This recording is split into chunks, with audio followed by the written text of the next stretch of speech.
Boa noite, meus amigos. Com alegria que nós iniciamos mais uma reunião do NEP Gesiel, hoje, dia 23 de agosto de 2022. Prosseguimos ainda no capítulo 11 de Mateus, hoje no versículo 10, a começar do versículo 10. Então, antes da gente iniciar as nossas reflexões, nosso amigo Walter vai fazer a prece para a gente, de abertura. Então, nós vamos todos juntos, unidos, elevando o nosso pensamento a Deus, nosso Pai, ao Mestre Jesus, agradecendo pela oportunidade de mais uma vez estarmos aqui reunidos para a continuidade dos estudos relativos aos ensinamentos deixados pelo nosso Mestre e que tanto nos auxiliam, nos servem de suporte para a nossa caminhada evolutiva. Pedindo a Deus, nosso Pai, a Jesus, que abençoem este grupo de estudo, os seus integrantes, encarnados e desencarnados, e toda a espiritualidade que nos cerca esta noite e que nos acompanha durante as reuniões de terça-feira, nos inspirando, nos protegendo, conosco trabalhando enquanto estudamos, enquanto fazemos as nossas reflexões, nos auxiliando para que possamos sair do estudo melhores do que quando nele entramos. Que esse estudo seja coroado de muito êxito e que a luz de Deus, nosso Pai, e o amor de Jesus envolva todos os integrantes desse estudo. Que assim seja.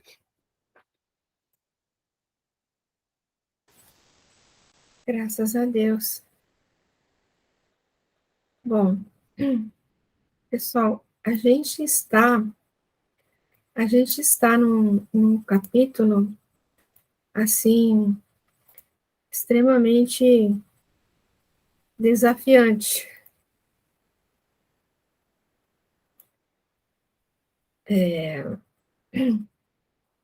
Capítulo 11, a gente vai ver alguma coisa hoje, né, mas ainda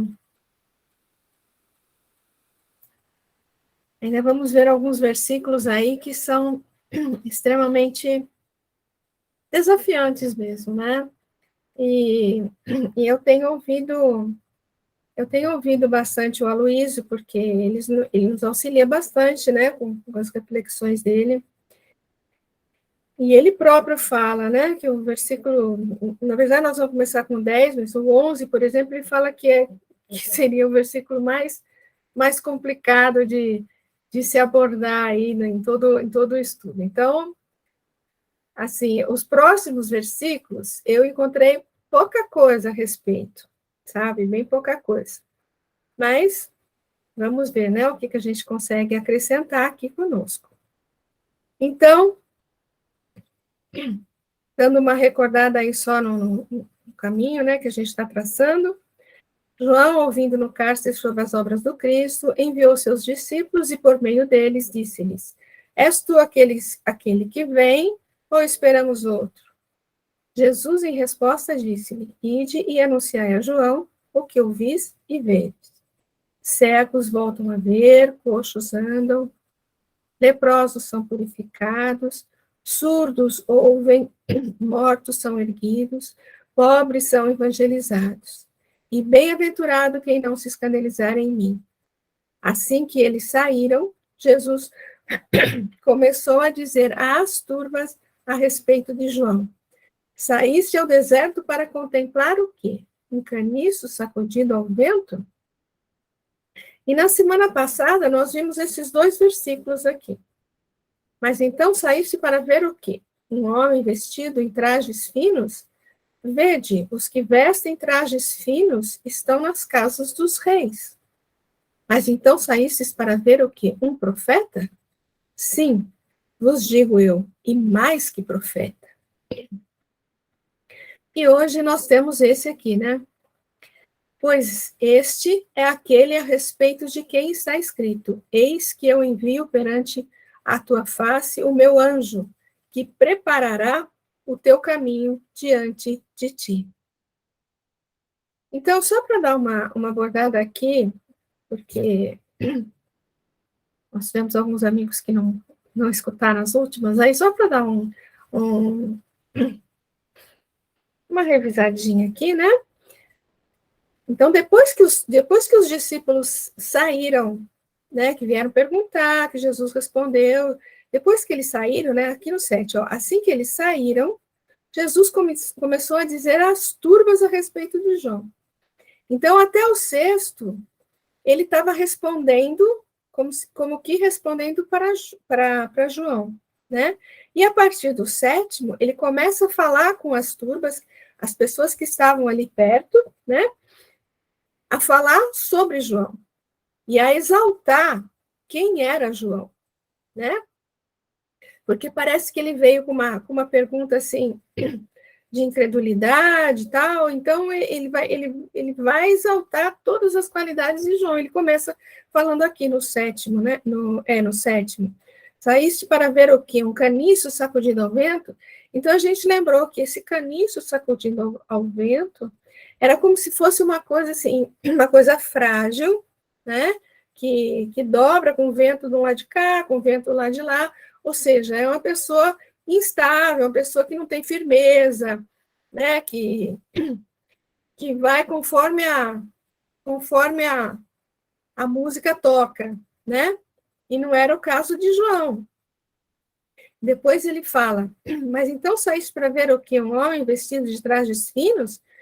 Vede, os que vestem trajes finos estão nas casas dos reis. Então, ele está falando, você nem foi ver aquela pessoa volúvel, aquela pessoa instável lá, mas também não foi ver alguém que se traja finamente, que está preocupado com confortos, né? E também a gente relacionou aqui essa questão de trajes finos, né? A gente pensou no traje, não só do homem encarnado, mas no traje do homem do espírito, né? Então, nós comentamos o que seria o traje do espírito. A princípio, seria o perispírito, né? E que o espírito com o perispírito que utiliza esse corpo físico que nós temos aqui. Nós estamos utilizando agora, né? Então, o que seriam quando que esse traje, esse perispírito, ele acaba ficando mais fino, né? Então, a gente lembrou da questão da evolução do espírito, que vimos até um trecho de Kardec, né? Falando que, à medida que o espírito se eleva, à medida que ele fica próximo de espírito puro, de espírito crístico, até, não é isso? Kardec nos coloca que esse traje, ele vai ficando cada vez mais sublimado, não é? Então, ele vai ficando cada vez mais sutil, digamos assim, mais sutil. Então, quanto mais elevado está o espírito, mais sutil é essa veste. Então, vira mais um traje fino que está aí, não é isso? Então, essa casa dos reis aí acaba se transformando o quê? Nos mundos mais elevados, não é isso? E Kardec fala também que o espírito pode chegar a um ponto que esse perispírito, ele é tão sutil que para nós é como se ele nem existisse, né? Então, você comparando ali, quando ele fala o caniço sacudido ao vento, ou quando ele fala de alguém com trajes finos, pensando então num espírito muito elevado, como Jesus, por exemplo, né? Então Jesus está dizendo para ele assim, ó, você não vai ver um cara tão volúvel, tão fraco, né? E nem vai ver alguém como eu, né? Como Jesus, assim, num patamar tão elevado. Mas Então você vai ver o quê? Um profeta. E mais que o profeta, quer dizer, não é nem lá embaixo, nem lá em cima, mas é alguém com grande valor. Né? Então, na semana passada, a gente viu bastante o conceito de profeta, tá certo? Então, depois desse resuminho aí, vamos pensar nesse aqui. Pois este, ele continua então falando de João para a turba, né? Pois este é aquele a respeito de quem está escrito: Eis que eu envio perante a tua face o meu anjo, que preparará o teu caminho diante de ti. Então, alguém quer comentar alguma coisa até aqui?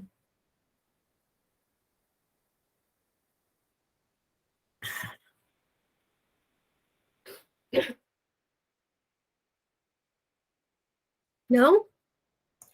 Ele era, aí, na verdade, eu entendo pela explicação que você deu, que João era mais que um profeta.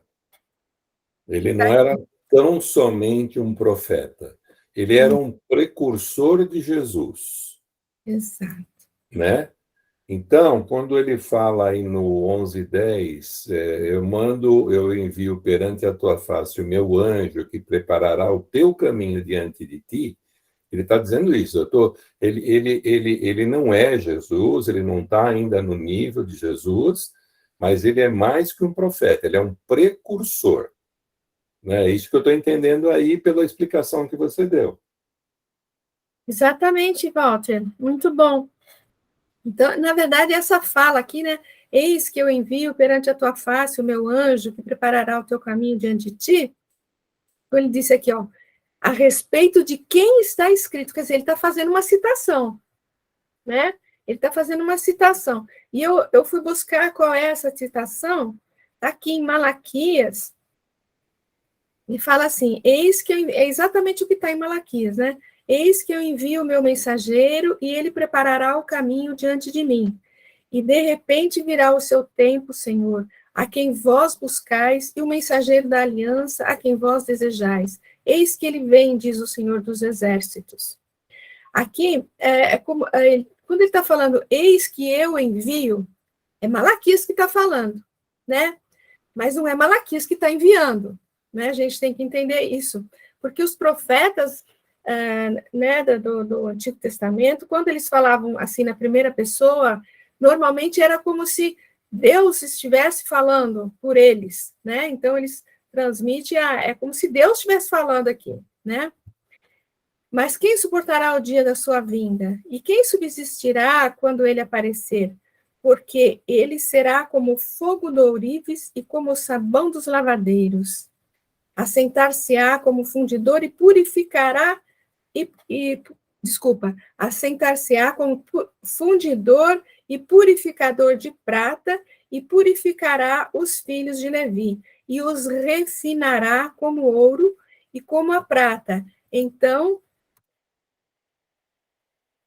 ao Senhor, acho que é assim, né? Ao Senhor trarão oferta em justiça. Quer dizer, ele está falando aqui da purificação também, que se refere ao que aqui, na verdade? Ao batismo que João executava, né? E depois, gente, tem também em Isaías que fala, né, sobre João também. É a voz do que clama no deserto: preparai o caminho do Senhor, endireitai na solidão as veredas do nosso Deus. Então é assim, é exatamente o que o Walter falou, né? Ele é mais que um profeta, ele é um mensageiro, né? Quando ele fala aqui o meu anjo, né? É como se ele, essa palavra anjo aí, na verdade, é como se fosse ângelo, né? É o mensageiro, né? É o mensageiro e é o precursor, como falou o Walter, tá? Vocês querem falar mais alguma coisa? Essa fala de Isaías é muito conhecida nossa, né? A voz que clama no deserto: preparai o caminho do Senhor, endireitai na solidão as veredas do nosso Deus. É como se fosse assim, ele veio na frente e abriu a picada, né? Que endireitai, preparai o caminho, né? Ele veio na frente, abriu a picada, preparou bem o caminho, E como que é esse preparar o caminho? É preparar, preparar as pessoas, né, para essa possibilidade que estava chegando, que era o Cristo, né? Esse que é o preparar o caminho. E é engraçado, né, Val, porque João, segundo consta, foi Elias, né? Isso. E você vê, tanto como Elias e como João, ele foi um precursor, Foi. né? Ele abriu caminhos na sua época na sua época respectiva, ele abriu caminhos, né? Então não era só uma questão de profetizar, era questão de mostrar o que viria, né? Através de uma série de ações que ele praticou. Então faz todo sentido aí, né? Deixa eu só fazer um parênteses aqui. É que você me fez lembrar de uma coisa que eu gostaria muito de falar para vocês, mas eu não vou falar agora. Depois que terminar, vocês esperem um pouquinho que tem uma coisa importante para falar para vocês, tá? Desculpa, viu, parênteses aqui, tá? Bom, é isso mesmo, Walter. Muito bom, muito bom, muito bom. Gente, eu achei um versículo aqui no Caminho Verdade, um versículo, um texto, né, do Emmanuel, que é endireitai os caminhos. Endireitai o caminho do Senhor, como disse o profeta Isaías, João Batista, né? A exortação do precursor, olha o precursor aqui que você falou, né, Walter? A exortação do precursor permanece no ar, convocando os homens de boa vontade à regeneração das estradas comuns. Em todos os tempos, observamos criaturas que se candidatam à fé, que anseiam pelos benefícios do Cristo, clamam pela sua paz, pela presença divina e, por vezes, após transformarem os melhores sentimentos em inquietação injusta, acabam desanimadas e vencidas. Onde está Jesus que não lhes veio ao encontro dos roubos sucessivos? Em que esfera longínqua permanece o Senhor, distante de suas amarguras? Não compreende que, através dos mensageiros generosos do seu amor, o Cristo se encontra em cada dia ao lado de todos os discípulos sinceros. Falta-lhes a dedicação ao bem de si mesmos. Correm ao encalço do Mestre Divino, desatentos ao conselho de João, em endireitar os caminhos. Para que alguém sinta a influência santificadora do Cristo, é preciso retificar a estrada em que tem vivido. Muitos choram em veredas do crime, lamentam-se nos resvaladouros do erro sistemático, invocam o céu sem o desapego às paixões avassaladoras do campo material. Em tais condições, não é justo dirigir-se a alma ao Salvador, que aceitou a humilhação e a cruz sem queixas de qualquer natureza. Se queres que Jesus venha santificar as tuas atividades, endireita os caminhos da existência, regenera os teus impulsos, desfaze as sombras que te rodeiam e senti-lo-ás ao teu lado com sua bênção. Esse texto faz a gente lembrar que quando João Batista batizava, na verdade, o batismo estava vinculado ao arrependimento das pessoas. Então, ele exigia que a pessoa se manifestasse como arrependido para depois batizar, né? Então, esse arrependimento que ele exigia era isso aqui, né? Na verdade, é a regeneração dos seus impulsos, vamos dizer assim. É a modificação das tuas convicções, a modificação, o desapego às paixões, como está aqui também, né? Ou seja, é a mudança interior, né? Não adianta você ficar chamando, é aquela história, nem todos que falam Senhor, Senhor, né? Então, não adianta simplesmente você clamar por ajuda se você não se ajuda também, né? O endireitar os caminhos é você que tem que aplanar os seus equívocos, vamos dizer assim, né? Comentários?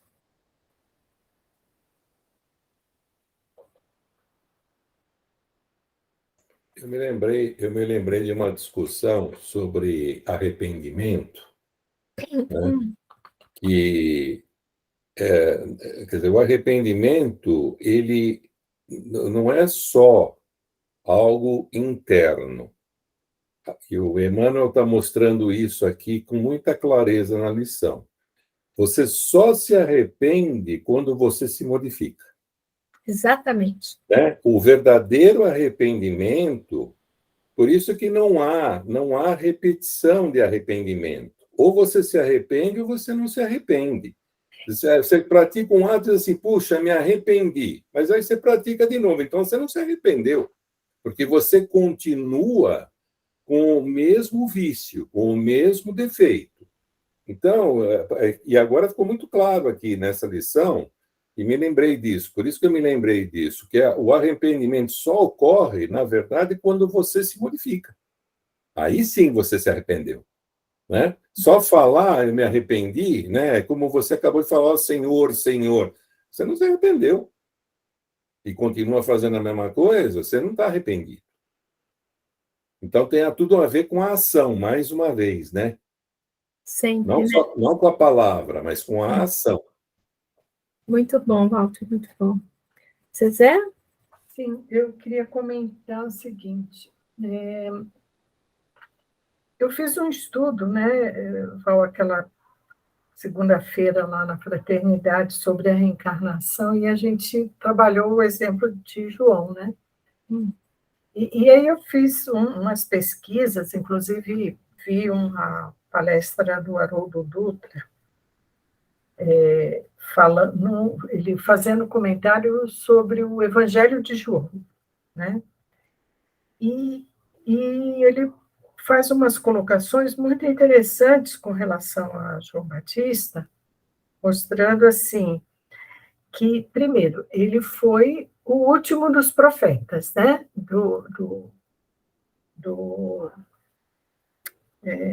Oh, meu Deus, as escrituras antigas, né? Do Velho Testamento, né? Ele faz um marco entre o Velho e o Novo Testamento, porque no momento que ele anuncia Jesus, né, o Messias, ele está abrindo uma nova era. E o trabalho dele, esse trabalho de precursor, né, é um trabalho iniciado, né, porque, na verdade, ali as pessoas não iam ter esse arrependimento, né, que nem o Walter está comentando, né, porque é um processo de purificação.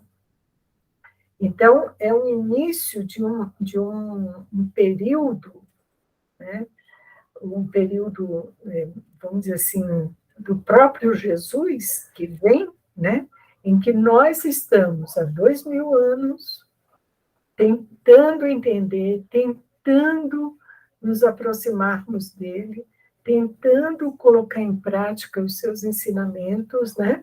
Então, é um processo, né? Então, quando esses chamamentos que ele fazia, é tipo assim, ó, daqui para frente, fiquem atentos ao que o Messias vai dizer, porque ele vai testemunhar aquilo que nós precisamos almejar, né, ao longo dos tempos, né?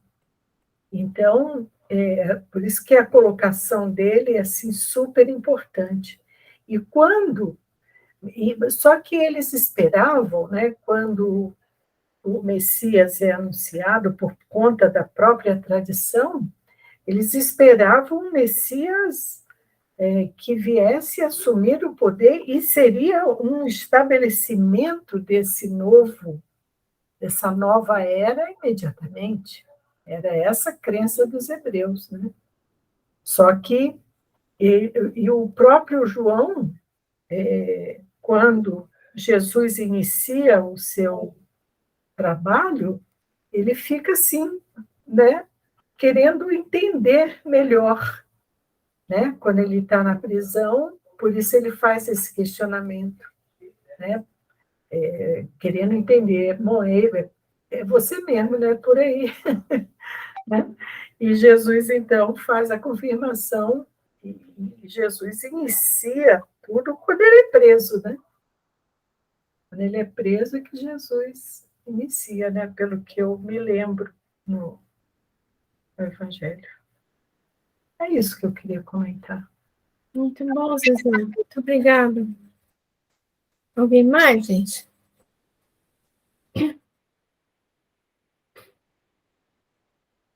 Não? Então, tem só mais uma coisinha aqui, no livro Entre Irmãos de Outras Terras, no capítulo 5, tem só uma colocação aqui, que até foi o Aloysio que citou.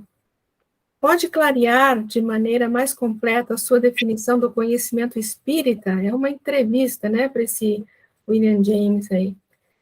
E ele fala, o conhecimento espírita é orientação para a vida essencial e profunda do ser. Claro que a evolução é lei para todas as criaturas, mas o espiritismo intervém no plano da consciência, ditando normas de comportamento suscetíveis de traçar caminhos retos à ascensão da alma, sem necessidade de aventuras nos labirintos da ilusão que correspondem a curvas aflitivas do sofrimento. Eu achei interessante.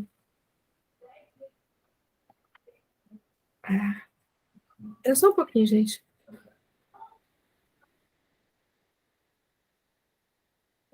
Pronto, tirei a linha dali.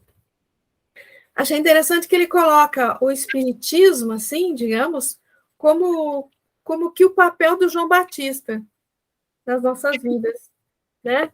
O espiritismo que vem nos auxiliar a não entrar, né, nessas aventuras dos labirintos aqui da ilusão, como ele fala, não é isso?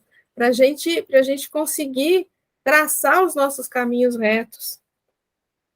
Então, o Espiritismo veio também aplainar os nossos caminhos, né? Tem lá em João, que até citei ontem, né? Que quando Jesus promete o Paracleto, né? Ele fala que a gente que viria o outro Consolador, porque a gente ia esquecer as coisas que ele tinha dito, né? Que iria nos lembrar das coisas que ele tinha dito. E então o Espiritismo vem de novo, sim. É lógico que com vários objetivos, mas um deles é endireitar os nossos caminhos também, né? Vem também como uma postura aí de como se fosse João na nossa vida aí, abrindo o nosso caminho. Né? Desculpa aqui a barulhinho aqui. Comentários? Não?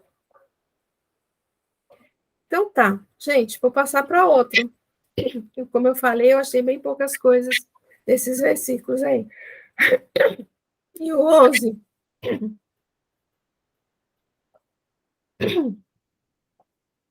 Amém vos digo, entre os nascidos de mulher, não se levantou ninguém maior que João Batista, mas o menor no reino dos céus é maior que ele. Tem duas notas. Desculpa, gente. Tem duas notinhas do Haroldo, né? Quanto a amém e quanto a nascidos de mulher aí. Uma notinha era grande, eu pus aqui do lado. Então, amém seria a transliteração do vocábulo hebraico. No livro ele coloca em hebraico, tal, mas eu não tenho como colocar em hebraico aqui, tá? Trata-se de um adjetivo verbal, ser firme, ser confiável. O vocábulo é frequentemente utilizado de forma idiomática, partícula adverbial, para expressar asserção, concordância, confirmação. Realmente, verdadeiramente, de fato, certamente, isso mesmo, que assim seja. Ao redigir o Novo Testamento, os evangelistas mantiveram a palavra no original, fazendo apenas a transliteração para o grego, razão pela qual também optamos para mantê-la intacta sem tradução. Então, é o amém. Quando ele fala amém, vos digo, é porque pode crer que é verdade, né? Pode confiar que é verdade. E o 8 aqui, o nascidos de mulher, é a expressão idiomática semítica que significa ser humano. Tá? E aí? O que a gente pode dizer disso daqui?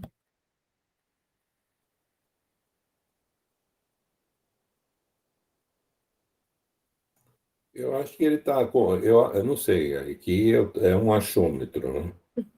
Eu acho que ele está comparando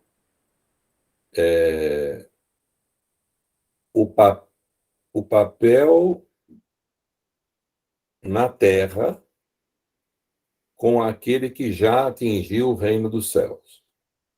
Você pode ter no planeta, no plano encarnado, na Terra, você pode ter espíritos que são espíritos que se destacam pelo bem, pelo trabalho que vem desenvolver, né, etc. Só que ele está dizendo o seguinte: olha, aquele que já atendeu, aquele que já alcançou a plenitude espiritual, portanto, alcançou o reino, fez com que brotasse de dentro dele o reino de Deus, o reino dos céus, esse, por menor que seja, é maior do que aquele que está na terra.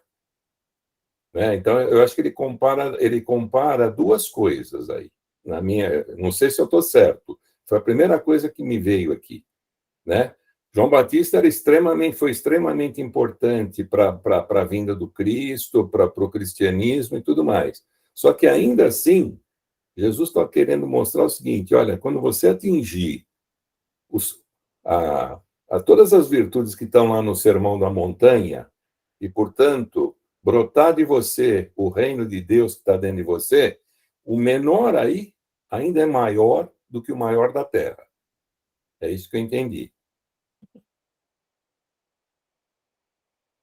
Toda interpretação é importante e é válida, né, Walter? E tá ótimo. Muito obrigada. Excelente. Cleusa? Não sei, tive uma dúvida aqui, eu vou perguntar a vocês, né? Porque quando eu vi isso, quando eu pensei no maior no reino dos céus, eu pensei já naqueles espíritos crísticos, tá?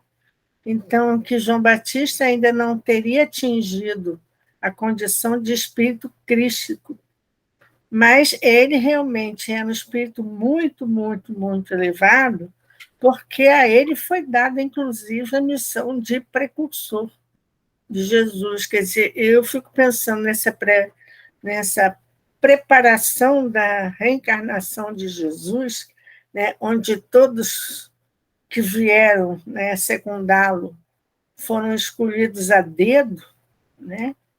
Então, também esse precursor ele teria que ser um espírito de escola, não poderia ser alguém que chegasse aqui e talvez falhasse na missão, não sei, né? Então, isso foi muito bem arquitetado, então eu acho que teria que ser realmente alguém, digamos assim, de muita confiança, né? Para poder desempenhar esse papel. Não sei, a dúvida se eu estou raciocinando aí pelo caminho certo também, né? Se poderia ser isso. Como eu falei, toda interpretação né, não existe uma interpretação para as coisas. Né? Se a gente fechasse em uma só, a gente ia estar sendo muito hipócrita, vamos dizer assim. Né? Zezé, você quer falar alguma coisa? Eu também iria por esse caminho aí, né? Como diz o Walter no achômetro, né? De que ele, com certeza, ele está afirmando, né? Que entre os nascidos de mulheres, quer dizer, entre os encarnados, ninguém se levantou, quer dizer, ninguém não teria outro encarnado maior que João. E quando ele se refere ao reino dos céus, são aqueles espíritos, porque ele vem falar de purificação, né? Então, mas no reino dos céus, onde estão os espíritos puros, o menor deles é maior que João. Quer dizer, porque João ainda tinha ligações com a Terra, tanto que ele morre decapitado por conta da, vamos dizer assim, da permissão que ele deu, né, para que os sacerdotes Baal fossem decapitados, né? Então, quer dizer, ele tinha karma ainda, né? Ele tinha estava sujeito ainda à lei de causa e efeito. O que os espíritos superiores, né, aqueles purificados, os espíritos puros, porque o reino dos céus você não encarna mais, está livre, né, da encarnação. Esses já não teriam essa necessidade. Então, o menor deles, claro que até ele chegar lá, o menor já está maior, e sempre assim será, né? Muito bom. Eu acho que, assim, no fundo, as três pessoas que falaram tá se complementando, né? O Walter falou muito da questão do quem é o maior na Terra, não é isso? O que Jesus entende, vamos dizer assim, como maior? A gente alguém podia dizer que na época lá o maior era Herodes, né? Que tinha mais poder, etc., né? Mas para Jesus não é assim, né? Para os valores morais, a gente não pode encarar dessa forma, né? E como os versículos anteriores que a gente comentou, Jesus já deixou clara essa questão. Olha, vocês não foram nem ver um cara volúvel lá, como a caninha que balança com o vento, mas também não foram ver um espírito puro como eu. Então, é um espírito grandioso, é um espírito grandioso. Afinal, ele veio como precursor, como nós já falamos assim. Mas, ao mesmo tempo, ele ainda tem muita coisa para crescer, né? Ao mesmo tempo, ele ainda não chegou, como falou Zezé, como os três falaram, né? Ainda não chegou no patamar de espíritos puros, né? Se você pensar esse reino dos céus aí como se fosse o patamar dos espíritos puros, realmente ele ainda não chegou, não é isso? Porque nós vimos lá no versículo 2 que a gente viu o cárcere de João Batista, né? O que era o cárcere? Era a rigidez, era a intransigência, né? Então, ele tinha muito que trabalhar ainda. Ele foi decapitado como um resgate, realmente, mas ele foi, assim, impulsivo. Ele foi lá e falar da traição do Herodes, não é isso? Então, ele podia ter ficado quieto. Até tem uma fala aí que o pessoal comenta do Chico, né? Que o Chico fala, ele podia ter ficado quietinho, ele podia ter salvado a cabeça dele se ele ficasse na dele, né? Mais ou menos assim, eu não lembro as palavras, né? Então, foi uma impulsividade da parte dele, né? Uma intransigência da parte dele, que ele foi encarar aquela intransigência, né? E se deu mal, vamos dizer assim, né? Perdeu a cabeça, não é verdade? Então, pode falar, Cleusa. Não quero te cortar, não. Não, pode falar, querida, pode falar. Era para você desenvolver o raciocínio, você parou aí no meio. Não, é que você falou assim, de uma intransigência nessa história do Chico, né? Inclusive, mas eu fico pensando, realmente, a época, se ele prega a retidão, né, um caso assim que seria assim, um escândalo, vamos dizer assim, como é que ele poderia ficar calado? Né? Eu fico pensando assim, como é que ele que estava pregando a retidão, né, a retidão no agir, de caráter, de proceder, como é que ele ia poder ficar calado? Né? Na verdade, essa questão eu entendo assim, se ele prega retidão, ele pode pregar retidão com exemplo, né? Talvez ele não precisasse ir lá e encarar o Herodes né, de frente a frente e falar o que ele falou, né? Então, assim, realmente ele foi impulsivo, né? Não sei se eu estou correta aqui também, mas é assim que eu entendo, né? Não, eu não estou dizendo que você está errada, não. Foi impossível, sim. Aliás, essa era uma das marcas de João, né? Isso, exatamente. João não tinha papas, era aquele que não tinha papas na língua. Ele era, além de truculento, ele era duro, né? Ele não tinha flexibilidade, né? Ele acreditava naquilo e era aquilo, né? Ou você estava naquilo ou você não estava naquilo. E aí, a impulsividade era uma das características dele, né? Então, quer dizer, ele ter ido lá peitar o Herodes era o João, né? Sendo o João. É isso mesmo. E quando ele manda perguntar para Jesus, né? Você é o Messias mesmo? Né? Quer dizer, ele era todo verdade, né? E realmente, eu acho que se ele voltasse, ele ia fazer a mesma coisa. Eu fico pensando aqui, veja, a missão dele, né, de precursor, de preparar o terreno. Eu não sei o que passou pela cabeça do João, mas minha cabeça, a essas alturas, viaja, né? Então, eu fico pensando, ele como precursor, né, se ele tinha essa tarefa, e ele realmente levou a sério essa tarefa, como preparar o terreno, como deixar um terreno devidamente arado com o que estava acontecendo em Palácio com Herodes. Entende? Eu não sei, concordo que é impossível, concordo que ele é rígido, concordo que ele não tem essas coisas todas, mas talvez ele tenha sido escolhido exatamente também por conta dessas características, porque senão teria escolhido o outro.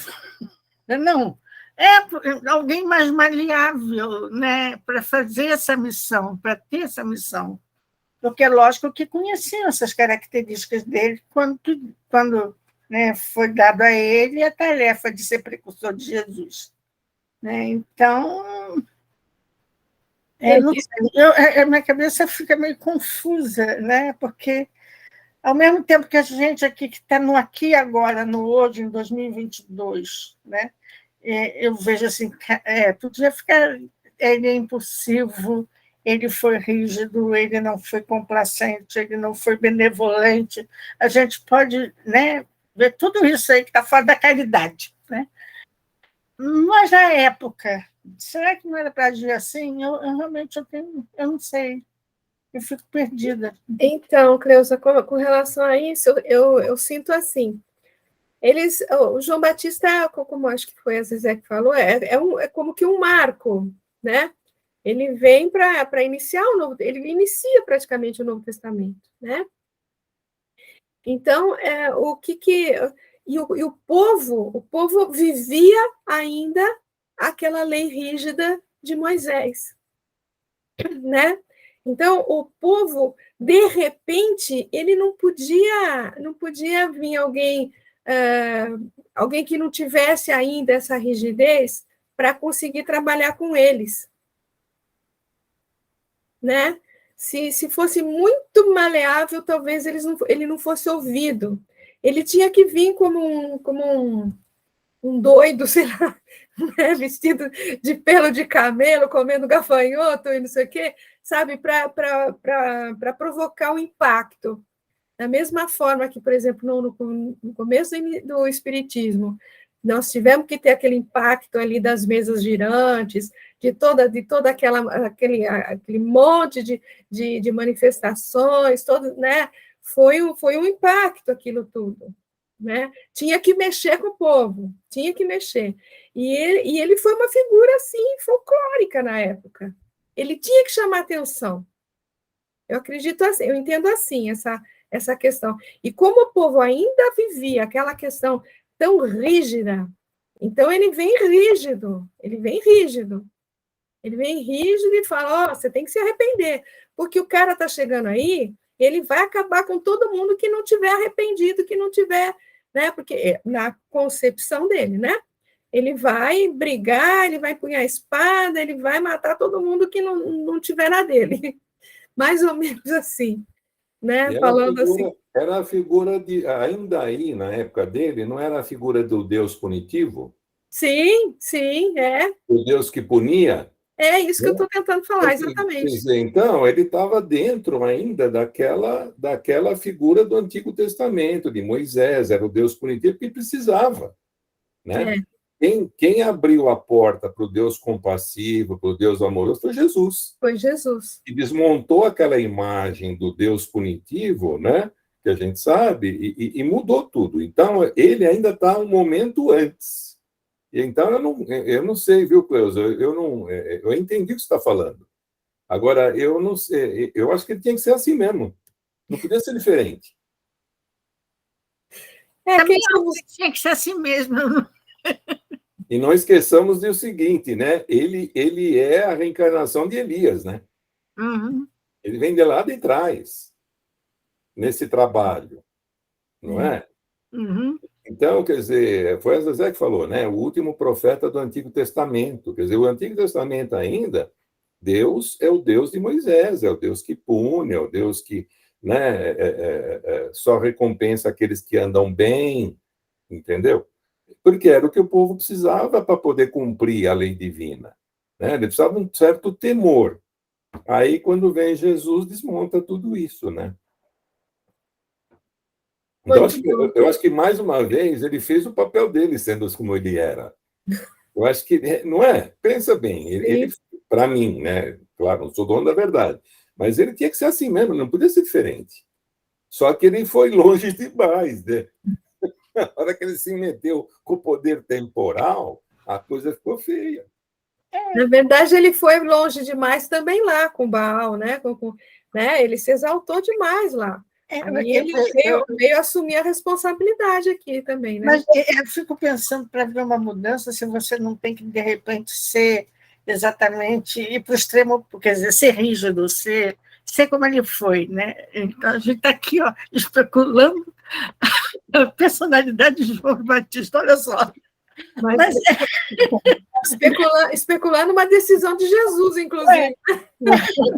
Mas, de repente, quer dizer que ele foi um trator, mas eu fiquei me lembrando aqui no nosso lar, né, na medida que, no início, né, lá no início, quando foi construído o nosso lar, quer dizer, as pessoas desencarnadas, as pessoas queriam alimentação na hora certa, né, queriam isso, e foi preciso que a governadoria baixasse uma lei, acabou a comida, ninguém vai comer, e todo mundo chiou, mas foi tipo, né? Não foi, tentou explicar, tentou falar, não conseguiu, cortou, acabou, não tem comida. Agora tentem respirar para se alimentar, porque comida não tem mais. Quer dizer, tem horas que respirar, que eu digo respirar, eles não têm, né? Mas é extrair, né, do fluido cósmico o alimento necessário.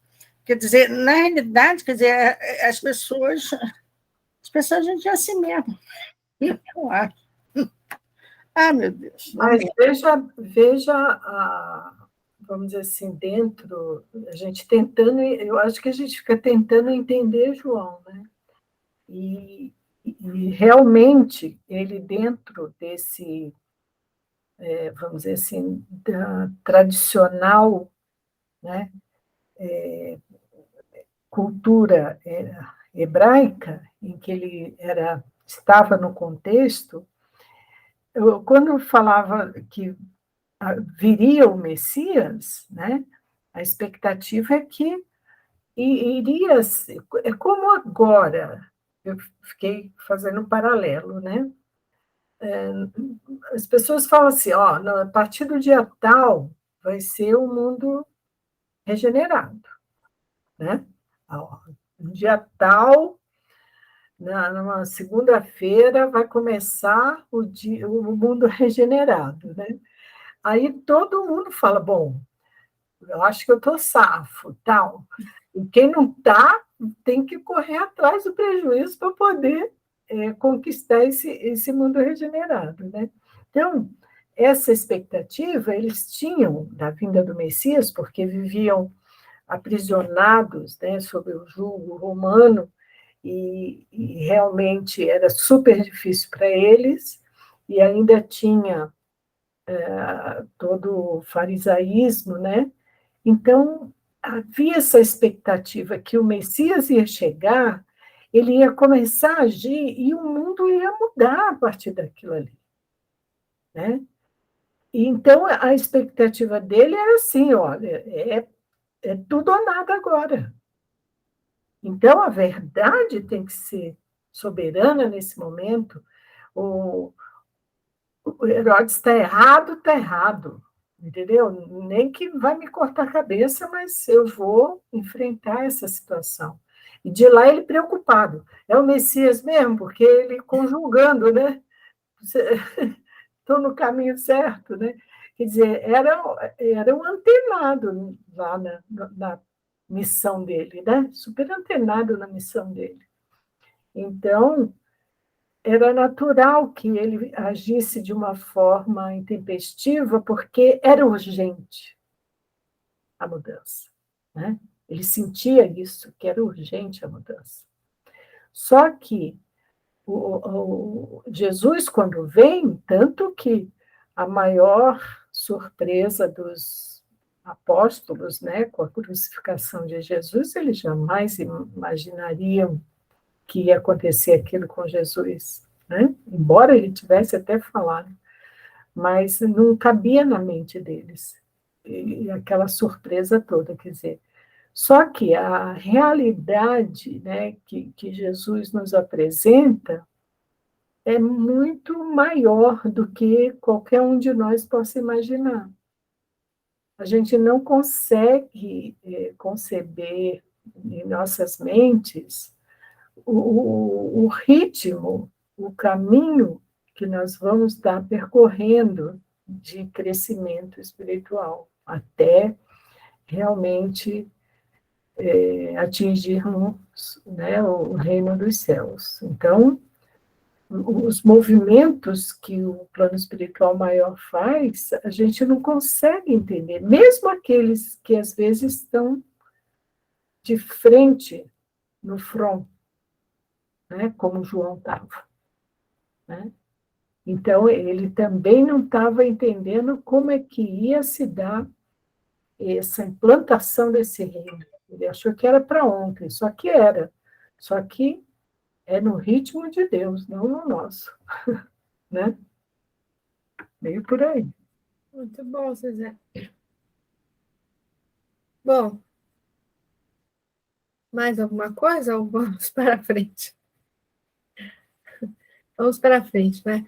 Bom, como a gente estava falando da questão do quem é o maior, né? Ah, aqui tem uma coisinha. Aqui tem algumas referências, porque falando em maior, a gente comentou no começo aqui, né, na discussão desse versículo, o conceito de maior perante Jesus, né, que o Walter começou até a falar, né? Então, tem alguns versículos aqui, alguns locais que citam essa questão do maior, quem é o maior, né? Então, Mateus 23 tem assim: o que dentre vós é o maior, será o vosso servidor. Porque aquele que se exaltar será humilhado, e o que se humilhar será exaltado. Também no capítulo 20 de Mateus tem: não será assim entre vós outros, mas entre vós, todo o que quiser ser maior, esse seja o que vos sirva. E o que entre vós quiser ser o primeiro, esse seja vosso servo. Assim como o Filho do Homem não veio para ser servido, mas para servir, e para dar sua vida em redenção por muitos. Só citando alguns versículos, tá, gente? Então, Marcos 10. Porém, entre vós não deve ser assim, mas todo o que quiser ser o maior, esse deve ser o que vos sirva. E todo o que entre vós quiser ser o primeiro, esse deve fazer-se servo de todos. Quer dizer, existem muitos outros lugares que Jesus falou sobre a questão do maior, né? Porque ele falou lá, não é, que entre os nascidos maior não se levantou maior que João Batista. Maior que ele. Ele fala da questão do maior. Então alguns lugares aqui que ele ainda se refere a isso. Quando os discípulos perguntam para ele, né? Entraram, então, a cogitar qual deles seria o maior. Mas Jesus, vendo o que cogitavam nos seus corações, segurando o menino e pondo-o junto de si, lhes disse: todo o que receber esse menino em meu nome, a mim me recebe. E todo que receber a mim, recebe aquele que me enviou. Porque quem for o menor dentre vós, este é o maior. Quem for o menor dentre vós, quer dizer, o menor ser um dos conceitos sociais, políticos, econômicos, né? E mais um. Não há de ser, porém, assim entre vós outros, mas o que entre vós é maior, faça-se como mais pequeno, e o que governa seja como o que serve. Porque qual é o maior? O que está sentado à mesa ou o que serve? Não é maior o que está sentado à mesa? Pois eu estou no meio de vós, assim como o que serve. Aquele, porém, que quebrar um desses mínimos mandamentos e ensinar assim aos homens, será chamado muito pequeno no reino dos céus. Mas o que os guardar e ensinar a guardá-los, esse será reputado grande no reino dos céus. Então é isso, gente. Tantas outras citações que deve ter mais aí, né? Mas eu consegui essas daí que Jesus faz referência a essa questão de quem é o maior e como ser o maior entre todos, né? E aí alguém quer comentar alguma coisa? Isso é que diferencia o trabalho ação e o trabalho serviço, né? Não é? Quer dizer, aquele que trabalha servindo, esse está no caminho de ser o maior, né? Ele precisa ser como Jesus começa lá o Sermão da Montanha com a humildade, né? Ele tem que ser humilde e tem que se fazer pequeno, e tem que servir. Esse está no caminho de ser o maior no reino dos céus. Agora, aquele que só pratica o trabalho-ação, mas não serve, né? Ou quer se enaltecer com o trabalho, ele pode ser até maior na terra, mas no reino dos céus ele é o menor. Né? É isso aí, Walter. Muito bom. Mais alguma coisa? Então, a gente tem um texto aqui, ó, lá no Espírito da Verdade. O título é O Primeiro. E qualquer entre vós quiser ser o primeiro, seja vosso servo. O primeiro ou o maior aqui, né, conforme tradução ali, né? Nos variados setores da experiência humana, encontramos as mais diversas criaturas a buscarem posições de destaque e postos de diretiva. Há pessoas que enveredam pelas sendas do comércio e da indústria, em corrida infrene por se elevarem nas asas frágeis da posse efêmera. Muitos elegem a tirania risonha no campo social para se afirmarem poderosas e dominantes. Tirania risonha é brincadeira, hein, gente? Os outros pontificam através do intelecto, usando a ciência como apoio da autoridade que avocam para si mesmas. Temos ainda as inteligências que, em nome da inovação ou da arte, se declaram francamente partidárias da delinquência e do vício para sossegarem as próprias ânsias de fulguração nas faixas da influência.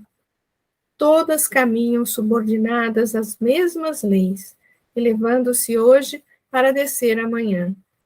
O império econômico, a autoridade terrestre, e o intelectualismo sistemático possibilitam a projeção da criatura no cenário humano, a afeição de luz meteórica, riscando instantaneamente a imensidade dos céus. Em piores circunstâncias, aquele que preferiu o brilho infernal do crime esbarra em breve tempo com a dureza de si mesmo, sendo constrangido a reunir os estilhaços da vida, provocados por suas ações lamentáveis na recomposição do destino próprio. Grande maioria toma a aparência do comando como sendo a melhor posição, e raros chegam a identificar, no anonimato da posição humilde, o posto de carreira que conduz a alma aos altiplanos da criação. Apesar de tudo, porém, a verdade permanece imutável. A liderança real no caminho da vida não tem alicerces em recursos amoedados. Não se encastela simplesmente em notoriedade de qualquer natureza. Não depende unicamente de argúcia ou sagacidade. Nem é fruto da erudição pretensiosa. A chefia durável permanece aos que se ausentam de si mesmos, buscando semelhantes para servi-los, esquecendo as luzes transitórias da ribalta do mundo, renunciando à concretização de sonhos pessoais em favor das realizações coletivas, obedecendo aos estímulos e avisos da consciência. E por amar a todos, sem reclamar, amor para si, embora na condição de servo de todos, faz-se amado da vida, que nele concentra seus interesses fundamentais. Emmanuel. Vem de encontro, né, Walter, com o que você estava falando, não é isso? A questão do trabalho, como é que você falou? Trabalho e... Está sem som. Serviço. O trabalho-ação e o trabalho-serviço. Isso. Nós precisamos trabalhar para viver, né? Exato. Precisamos ir para o trabalho, precisamos ganhar dinheiro, blá, blá, blá. Mas o que conta lá é o trabalho e o serviço, é a nossa capacidade de servir o outro. E é o que ele fala no final do texto aí, no terceiro slide, né? Aqui? Quando ele fala da chefia durável, no próximo, Val. Olha lá. Pertence aos que se ausentam de si mesmos, buscando os semelhantes para servi-los, né? Esquecendo as luzes transitórias da ribalta do mundo e renunciando à concretização de sonhos pessoais em favor de realizações coletivas, né? Quer dizer, você abre mão de você. Essa história do abrir mão tem que ser entendida, né? Você não tem que morrer de fome, mas você não pode fazer disso o único objetivo da tua vida. Você não está aqui só para isso, isso é instrumento, né? Quer dizer, o viver é instrumento, o trabalhar é você ganhar o dinheiro, você progredir e tal, mas o que você faz disso em benefício para o outro? Se você tiver, e é o que acho que o Emmanuel chama atenção aí, se a gente tiver isso em mente, o nosso trabalho tem o trabalho em ação, mas o trabalho que conta é o trabalho de serviço. É a capacidade de servir o outro, né? Informar aquele que não tem condição ainda de saber, orientar aquele que, por meio de palavras, de ações, tudo, né? Aquilo, quer dizer, dá o que você já tem, o tesouro que você já carrega dentro de você, né? Eu acho que isso não é não guardar para você, é transmitir para os outros, através do quê? Das atitudes, das ações, das palavras, da conduta, né? Então, eu acho que o Emmanuel, essa terceira parte aí da lição, eu acho que é muito isso mesmo. Perfeito, Walter.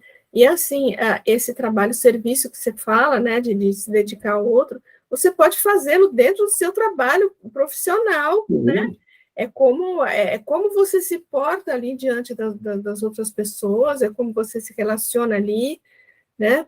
Porque às vezes o cara ele prejudica pessoas ali para poder atingir um posto acima, né? Então não tem nada a ver, né? Então, conforme a maneira como ele trata ali as pessoas, é o exemplo que você falou, não é? A gente, como você falou também, a gente não tem que abandonar essas coisas todas, porque a gente está aqui precisando trabalhar, precisamos do dinheiro para comer, vestir, morar, não é isso? Mas tudo tem duas maneiras, né? Tudo tem dois caminhos, né? É a destinação que você dá, né, Val? É a Isso. utilização que você dá para as coisas que Deus coloca na tua frente para você manusear, trabalhar com elas. Você pode dar uma boa destinação em prol da coletividade, em prol do outro que tem menos, etc. E você pode dar uma má destinação, não só para prejudicar, mas pelo teu egoísmo próprio, né? Quer dizer, não, eu fecho tudo para mim, não quero saber do outro. Aí você não está dando a destinação que você deve dar. Exatamente, muito bom. Mais alguma coisa? Tem mais um texto aqui. Vamos lá? No júbilo de servir, no segue-me. Depois de haver desfeito quanto vos foi ordenado, dizeis, somos servos inúteis, fizemos o que devíamos fazer. Jesus. Guarda a tua alma no júbilo de servir. Não reclames honrarias, por mais alto que pareça o triunfo de suas mãos. Se a terra se julgasse dona da árvore que frutifica na sua crosta, intentando negar-lhe arrimo, não faria mais que privar-se da proteção que o vegetal lhe dispensa. E se a árvore se presumisse proprietária da terra que a suporta, fugindo-lhe as bases, nada mais conseguiria que a eliminação de si mesma. Atenta, porém, à ceifa e ao equilíbrio que a sabedoria divina lhe assegura entre a abençoada cooperação e produz a bênção da colheita. Todos os bens da vida fluem na bondade de nosso Pai. Nas tuas horas de êxito, medita nas forças conjugadas que te sustentam. Pensam nos que te beneficiam e te instruem, nos que te amparam e te garantem. Orgulha-se das boas obras e é ensombrear a própria visão, invocando homenagens indébitas que, de direito, pertencem a Deus. A maneira do instrumento leal e dócil deixa que o sumo bem te use a vida. O violino, ainda mesmo o de mais rara fabricação, não vale por si. Engrandece-se, porém, na fidelidade com que se rende às mãos do artista que o integra na exaltação da harmonia eterna. Lindo, bonitinho o texto, né? Quando ele fala da árvore e da terra, é um exemplo, assim, muito legal, né? Da gente reconhecer que nós não estamos sozinhos e nós não ficamos sozinhos, nós dependemos de muitas pessoas, né?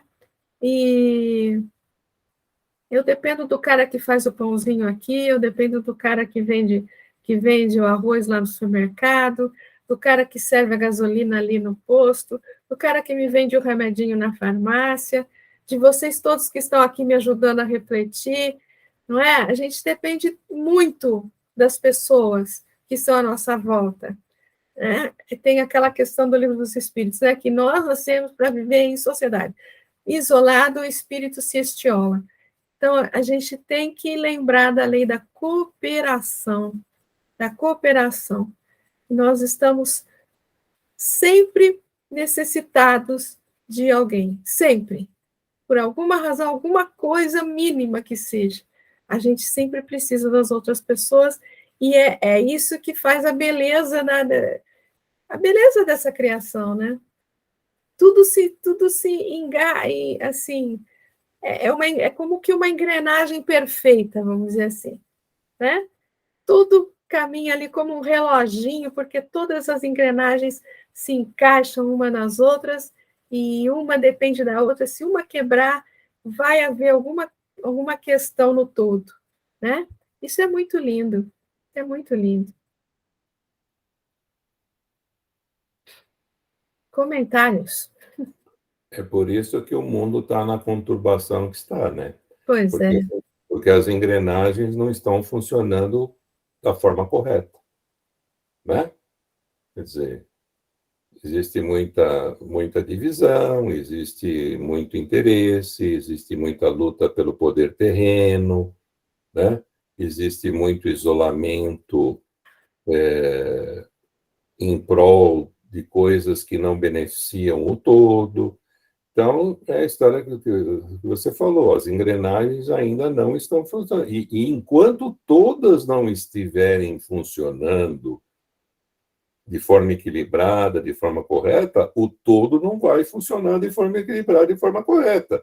Então, aquela política do avestruz, para mim tá bom, para o outro não tá, eu vou enfiar a cabeça na terra e não quero ver o resto, né? Tá aí, ó. O texto está chamando a atenção para isso. Se todos não estiverem bem, você não vai estar bem. Né? Se todos não estiverem bem, você vai estar sempre ameaçado. Né? Quando a gente discute negócio de segurança pública, discute o problema social, a desigualdade social, etc., a responsabilidade é de cada um de nós. As coisas estão assim porque cada um de nós está deixando, de alguma forma, de fazer a sua parte. Entendeu? Quer dizer, a hora que todos nós nos conscientizarmos que se a gente juntar força, a gente consegue melhorar o todo, a gente está melhorando a vida da gente também. Enquanto isso, a gente vai viver com medo, a gente vai viver, né, atrás de muros de pedra, de altos muros de pedra com cerca eletrificada, né? A gente vai viver com medo de assalto na rua. Por quê? Né? Porque o mundo é ruim? Não, o mundo não é ruim, né? Nós é que não estamos ainda agindo como engrenagens divinas perfeitamente equilibradas. Fala, Cleuzinha. O que ele falou, né, o que o Walter falou, hoje eu ouvi um trechinho, né? Só tem um trechinho, um vídeo com um trechinho de palestra, que eu achei assim, incrível, né? Que me deu muito que pensar, falando do Brasil, né? O Brasil está hoje do jeito que está, né? Porque a gente também não faz a nossa parte, falando que o Brasil é aquele que a gente tem dentro da gente. E a pessoa que falou disse que se havia se descoberto corrupta. Eu descobri que eu sou a palestrante espírita, eu descobri que eu sou corrupta, né? Porque na medida em que eu chego para o meu neto ou neta, né, e digo, se você fizer a lição de casa, eu te dou um Kinder Ovo, eu estou sendo corrupta também. Então, e a gente faz isso, né? A gente barganha, né? Não tem que fazer a lição porque tem que sim, né? Porque é uma questão de necessidade, de responsabilidade, mas a gente barganha, a gente ainda se pega, né? Se pega nessas coisas aí que eu vejo quanto falta para a gente modificar. Eu ouvindo também uma vez a Lucilena Galvão, né? Que eu achei interessantíssimo, dizendo, não, eu sou caridoso, né? Eu não sou orgulhoso, eu não sou vaidoso. Eu falei assim, tudo bem, agora, vai para a fila do banco, vai chegando na fila do banco, na fila do supermercado. Tem alguém do teu lado que também está indo para a fila, você não aperta o passo para chegar primeiro? Então, a gente corre. Então, a gente corre para chegar na frente, não faz isso, meu Deus, a gente faz. Né? Então, são essas pequenas coisinhas que a gente, né, precisa ficar atento, que, sem querer, isso nos dá uma permissividade para outras coisas. Né? É uma reforma muito grande que a gente ainda tem que fazer dentro da gente. Então, eu amei quando ela disse sobre o Brasil dentro da gente. Se vocês quiserem, eu até coloco no grupo o vídeo curtinho, né? Se vocês quiserem ver. Né? É bem por aí, né, Walter, que você falou, é bem por aí mesmo. Você vê, Cleusa, que aí, no que você está falando, até que a rigidez do João Batista não é tão ruim, né? Não é? Ele Não, pelo menos foi correto, né? vamos pensar. É ruim a rigidez de João Batista? Não é, né? Não, ele foi correto, ele agiu reto como tinha que agir, né? Ah, meu Deus do céu, a gente é que vai pelos desvios aí da vida. Incrível. Eu me lembro de um estudo que eu estava fazendo. Vou encerrar aqui agora, porque acho que a gente não. Né? De um estudo que. Você não fez a prece final. Não, calma, eu só encerrei a tá. projeção. Do estudo que a gente fez recentemente sobre a refeição de Jesus com publicanos e pecadores lá, né? Então, tem uma interpretação, assim, que tem Jesus com seus discípulos e chegaram os publicanos e os fariseus estão lá fora, né? Observando, não é isso? Então, assim, que os discípulos são, comparando isso com o nosso eu crístico, né? Os discípulos que estão mais próximos ali são as coisas que a gente já identificou dentro de nós e que a gente já trabalhou e está trabalhando, talvez precise de um aprimoramento ainda, mas já está bem consolidado ali o caminho percorrido e a percorrer, né? Os publicanos e pecadores que estão um pouco mais distantes são aquelas coisas que a gente já percebeu que a gente está equivocado, mas está difícil ainda para a gente trabalhar, mas a gente está tentando trabalhar. Afinal, os pecadores e publicanos já se aproximaram do Cristo, né? Já estão já têm a intenção de se aproximar do Cristo, já procuraram o Cristo, né? Agora, os publicanos, os fariseus que ficam lá fora observando e se recusam a entrar para o banquete, né? São aqueles equívocos que a gente tem e que a gente ainda não percebeu que tem. Como você citou, coisas que a gente faz e que a gente não se dá conta que está errado, né? Então, que a gente ainda precisa identificar. Então, quando ele fala, eu vim para os sãos, eu não vim para os sãos, eu vim para os doentes, né? Ele quer fazer a gente acordar com essas coisas que a gente faz e que a gente não percebe que a gente está equivocado. Tem muita coisa ainda para a gente trabalhar. E que provavelmente em existências posteriores, né, mais à frente, a gente vai considerar essas coisas, né, e não vai mais fazê-las. Mas, por enquanto, tem muita coisa que a gente faz e que a gente não se dá conta que está errado. Fala, Marcinha. A Cleusa citou essa filósofa Lucilena Galvão, a qual eu sempre procuro ouvir. Eu falo que eu ouço, porque eu ponho o fone de ouvido e vou trabalhando. Ela nos faz refletir sobre cada coisa, sobre cada pequeninas coisas, são deslizes que a gente não percebe. Eu ouvi essa palestra, Cleusa, onde ela fala também desses pequenos subornos, trocas que a gente faz com o filho, com o neto, e a gente não percebe o quanto a gente também já está induzindo para que eles formem um caráter já meio torto. E a gente não percebe. É isso aí, gente. Muito bom. Alguém quer colocar alguma coisa mais, Zé? Aí a gente vê que o chamamento de João continua. Ele ainda está nos chamando, né? A nos arrependermos. Isso é uma coisa que eu queria falar. E outra, porque ainda estamos no caminho, ainda longe, né, da purificação. E com essa colocação que a Cleusa fez aqui, eu fiquei lembrando daquela momento em que Chico está escolhendo os tomates, e ele pega os tomates estragados também, né? E a pessoa questiona ele. Mas, Chico, peraí, você está pegando tomate estragado. Eu falo, não, não posso pegar só os bons, porque senão quem vier atrás não vai ter tomates bons. É a grandeza do espírito, né? Do gesto considerado assim corriqueiro, né? Que a maioria faz, a gente vai e seleciona tudo, né? Do melhor para a nossa família, para nós e tal. No entanto, ele fala assim, não, eu tenho que pegar o ruim também, porque senão o outro não pega, né?